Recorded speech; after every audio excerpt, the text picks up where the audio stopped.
We are tracking deadly extreme weather from coast to coast as we come on the air tonight. Just moments ago, authorities in Pennsylvania confirmed devastating details of a deadly flash flood. At least 5 people were killed when an entire family got swept away, all part of a dangerous storm system.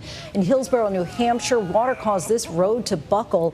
More than 55 million people from Virginia to Maine are under flood watches. In Pennsylvania, that flooding turned deadly overnight. A 9-month-old boy and his 2-year-old sister overcome after nearly 5 inches of rain fell in just 90 minutes.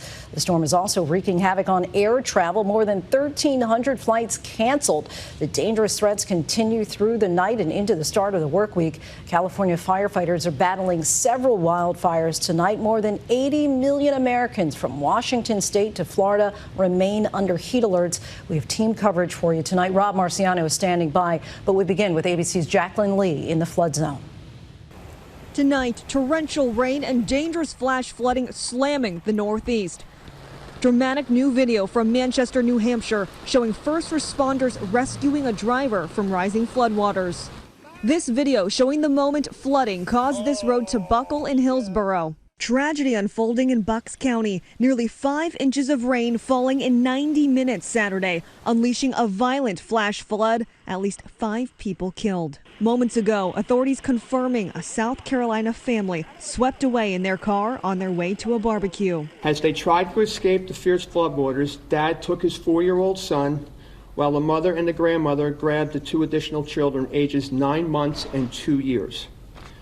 Miraculously, Dad and his son were able to get safely. However, the grandmother, the mother, and the 2 children were swept away by the floodwaters. The mother, one of the deceased. Those 2 young children still missing. Nick Premola says he was on his way home when he saw several empty cars on this stretch of road, not realizing he stumbled upon a disaster. And I saw a car that was totally upside down, and I realized I was in the middle of a whole scene. And so it was kind of hit you right there, the seriousness of the whole situation.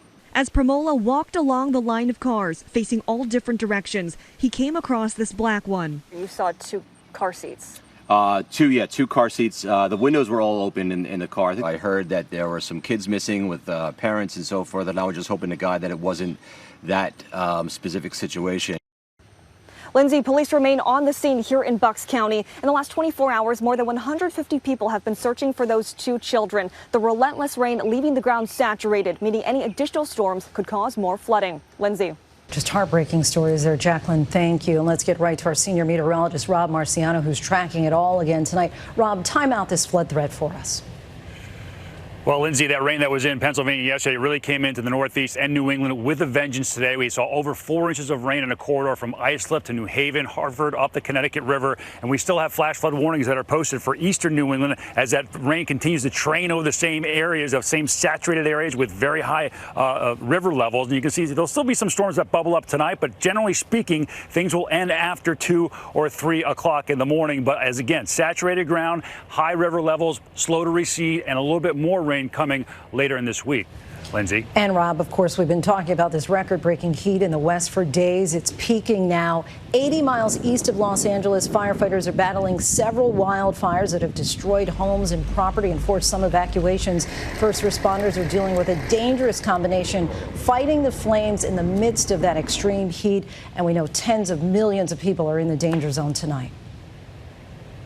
Yeah, it wasn't too long ago we were talking about just how much rain California has had. We thought the wildfire season wouldn't be that big of an issue, but this heat for such a long period of time, obviously, we're seeing the ramifications of that already. All right, today in Phoenix, 110 or better. Again, that streak continues. You haven't fallen below 90 for a week, and that looks like it's going to continue tomorrow. Today, we more or less peak, but we're only cooling things off by a degree or 2 from Palm Springs to Phoenix to Las Vegas, and those excessive heat warnings continue all the way up through much of California. All right, the smoke, the air quality been really bad across the upper Midwest, the Great Lakes today.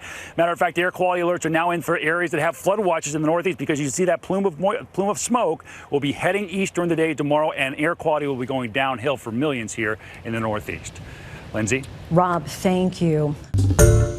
Hi, everyone. George Stephanopoulos here. Thanks for checking out the ABC News YouTube channel. If you'd like to get more videos, show highlights, and watch live event coverage, click on the right over here to subscribe to our channel. And don't forget to download the ABC News app for breaking news alerts. Thanks for watching.